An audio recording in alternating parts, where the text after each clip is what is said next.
This video is brought to you by AccraGhana.com, a website and project dedicated to the vibrant capital city of Ghana, Greater Accra, located on the west coast of Africa at the Gulf of Guinea.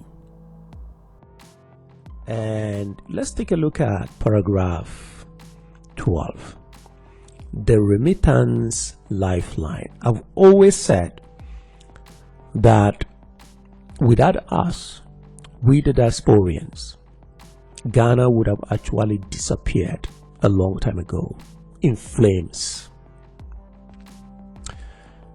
The year of return was built on remittances, and every single day we send money to Ghana. Last year was $6 billion US. Maybe what we ought to do, if I could start a movement where I could get all the Ghanaian diaspora just for a year, we should stop sending money to Ghana for a year, and then let's see what happens. I see the politicians, the lawmakers in Ghana don't even respect us. The locals don't even like us because most of us have lived in overseas for far too long. If we ever come to Ghana, they see us as fake Ghanaians. True, they see us as fake Ghanaians because maybe some of us do not speak the local language. I do, right? But wait a minute, the country relies on our remittances. The government knows, but if we go to the embassies here, we go to the consulate here, they still take advantage of us. They still cheat us. Right?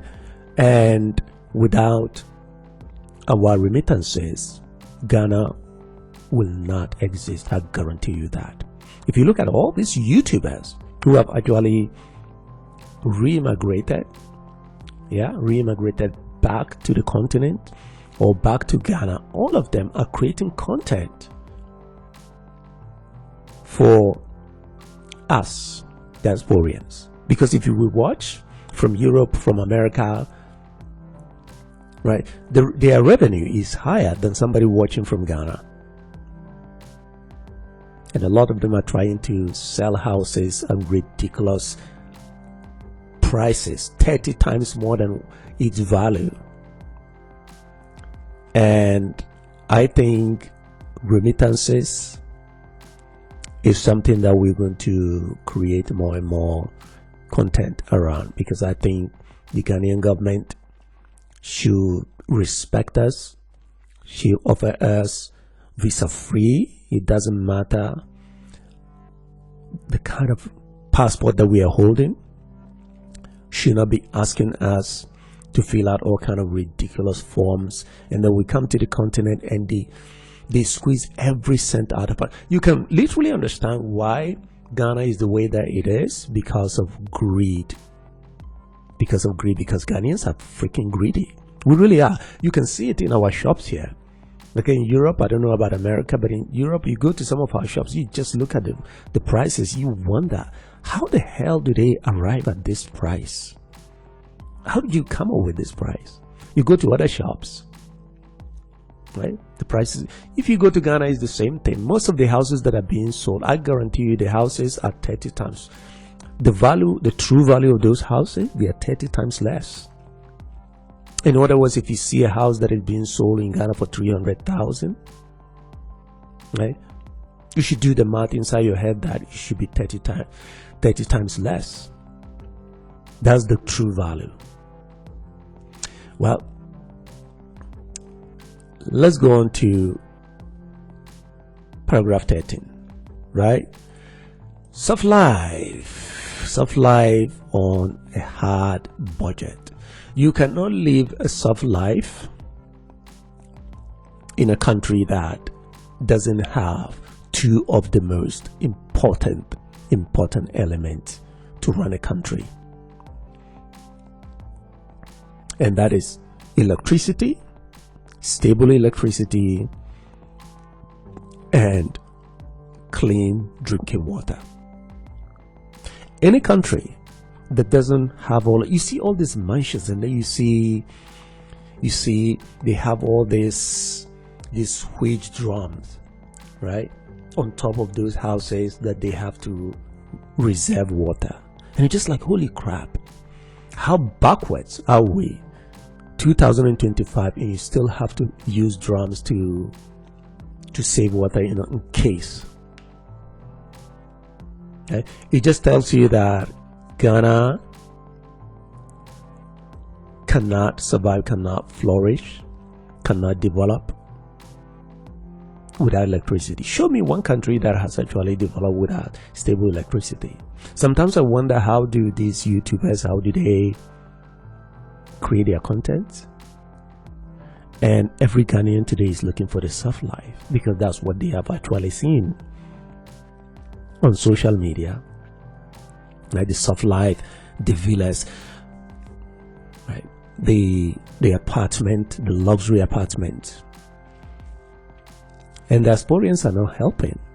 I think I'll be very, very happy if there will be a total halt on come home, come to Ghana. Stop going to Ghana. Stop going to Ghana. Stay in Europe, stay in America, stay in England. Don't freaking go to Ghana.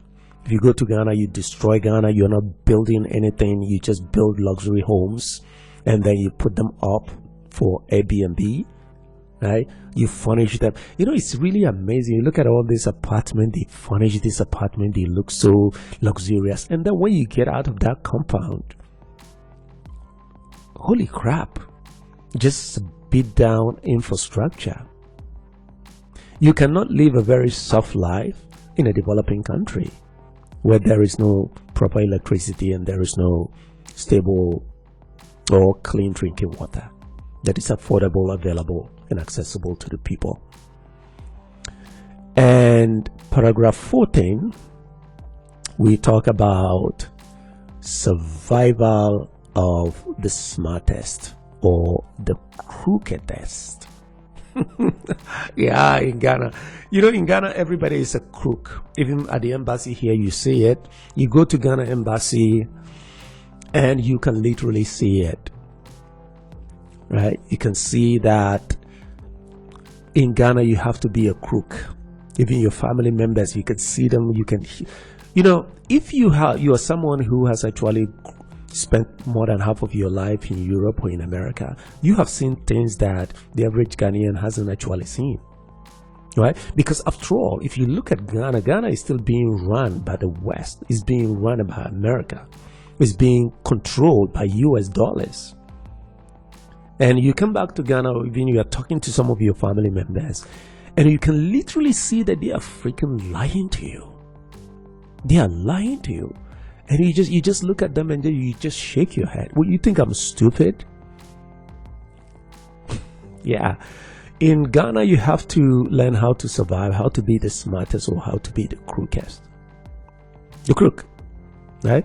And we know Ghanaians are crooks from the top to the bottom. The politicians are crooks, right? Even children that haven't actually been born yet in Ghana, they're freaking crooks, because they'll be born in situations in a country where everybody is a hustler.